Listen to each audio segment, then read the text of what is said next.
በዚህ ዓለም አንዱ ችግር ምን መስላችሁ? የተመኘነው ነገር ስናገኘው ያስጠላናል። ሰው ከተመኘው ጋር ሰው ለመኖር ያቅድና ሲደርስ ይሰለቸዋል። ከተመኘው ሀገር ይሄድና ሲደርስበት ይሰለቸዋል። ደስታ ማሳደድ ነው ኑሯችን። ሁሉን ነገር ስናገኘው መሰልቸት፣ ስናገኘው መሰልቸት፣ ስናገኘው መሰልቸት፣ ስናገኘው መሰልቸት። አዲስ ነገር እናጣለን። ትውልድ ይመጣል፣ ትውልድ ይሄዳል። ከፀሐይ በታች ምንም አዲስ ነገር የለም። ሁሉም ነፋስን እንደመከተል ነው። መንግስተ ሰማያት ግን እማያልቅ ደስታ ነው።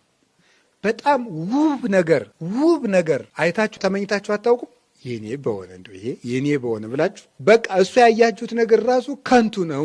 እሺ በጣም ድንቅ የሆነ ነገር ሰምታችሁ የኔ በሆነ ብላችኋል፣ እሱም አይመጥንም ነው። እንዲው ይሄ ነገር እንዲው የኔ ቢሆን ብላችሁ ተመኝታችኋል፣ እሱም ቀላል ነው። በቃ ከፈለጋችሁ በአጠቃላይ የሰባቱ አህጉር በሙሉ የኔ ቢሆን በሉ። ይሄም ሐሳብ በጣም ጥቂት ነው። እና እንዴት ነው ሲባል በቃ ልብ አያስበውም። ልብ ማሰብ አይችልም የመንግስተ ሰማያትን ደስታ። መንግስተ ሰማያት እንዴት ያለች ናት ብዬ ለመንገር እኔ መንግስተ ሰማያትን ማየት አለብኝ አለ ቅዱስ ዮሐንስ አፈወርቅ። ያላየሁት እንዴት ብዬ ለመንገር? የአባታችን የክርስቶስ እጁ ሰፊ ነው። ለማጥገብ በ5 እንጀራ 5000 ሰው ያጠገበበት፣ ኃጥአንን ሁሉ የሚቀበልበት ምሕረቱ ሰፊ ነው በእውነቱ። ቀና ባለ ጊዜ ነፋሳት ጸጥ የሚሉትን ስጋ እንቆርበዋለን። አጋንንት እረ እንዳታጠፋን እኛ ካንተ ጋር ምን አለን የሚሉት ያን ስጋ እንቀበለዋለን። በባህር ላይ እንደ መሬት የተራመደውን ያን ስጋ እኛ እንቆርበዋለን። ሐዋርያት በተራራ ላይ ወጥተው በፊቱ ባበራ ጊዜ እንደ ሻሽ የተነጠፉለትን ያን ስጋ እኛ እንቆርበዋለን። መላእክት ሊያዩት የማይደፍሩትን ሰብአ ሰገል የገበሩለትን ያን ስጋ ነው የምንቆርበው። ሞትን እንደ አሮጌ አንበሳ ጥርሱ ስብርብር ያለ ያደረገውን ያን ስጋ እንቆርበዋለን። ይሄ ስጋ የእናቱን ማኅተመ ድንግልናዋን ሳይፈታ መቃብር ሳይከፍት የወጣ በተዘጋ ቤት ሳይከፍት የገባ ሞትን ያሰረ አጋንንትን የቀጠቀጠ በክብር ያረገ መላእክት የሚሰግዱለት አብ የመሰከረለት ከአብ ጋር በክብር አንድ ለመሆን የበቃ ይሄ ስጋ ነው የሚመጣው። በምጽአት ቀን ክርስቶስ የሚፈርድበት ትልቁ ርዕሰ ጉዳይ ምንድን ነው? ምሕረት ነው። ምሕረት የሌላቸው ሰዎች ነው የሚፈረድባቸው። እንደው ምጽአት ቢርቅ ነው የሚሻላችሁ ቢቀርብ። አንዳንድ ሰው ምልክቱ ቀረበ እንደዚህ ያለ ሲባል ወይ ድላችን ጥቂት እንደው ገፋ ባለ ይላል ሰው በልቡ።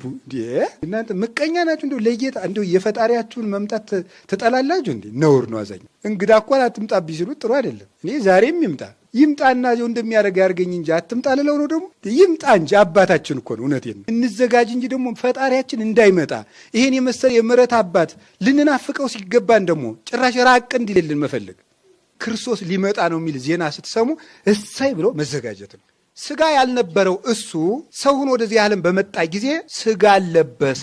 በዚያ ስጋ አይሁድ የወደዱትን ሊፈጽሙበት ያዙት። ያ መያዙ በአጋንንት እጅ ተይዘን ለነበር ነው ካሳ ይሆን ዘንድ ነው። ምራቁን እትፍ ብሎ የዕውራንን ዓይኖች ያበራ ዘንድ አፍን ምራቅን ፈጠረ። ለራሱ ከድንግል ማርያም ማኅፀን ነሳ። በፍርድ አደባባይ መስቀል ሊሸከምበት 2 እጆቹን ለራሱ አዘጋጀ። አጋንንትን አስወጥቶ ጻው መናፍስት ርኩሳን እያለ ሊሰድበት አንደበትን ፈጠረ።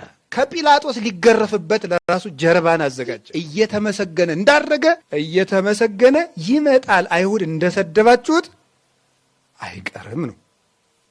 እናንተ በሰደባችሁ ስጋ፣ እናንተ ምራቅ በተፋችሁበት ስጋ ያን ጊዜ እሳት ከፊቱ እየነደደ ይመጣል። ኢየሱስ ክርስቶስ ያን ጊዜ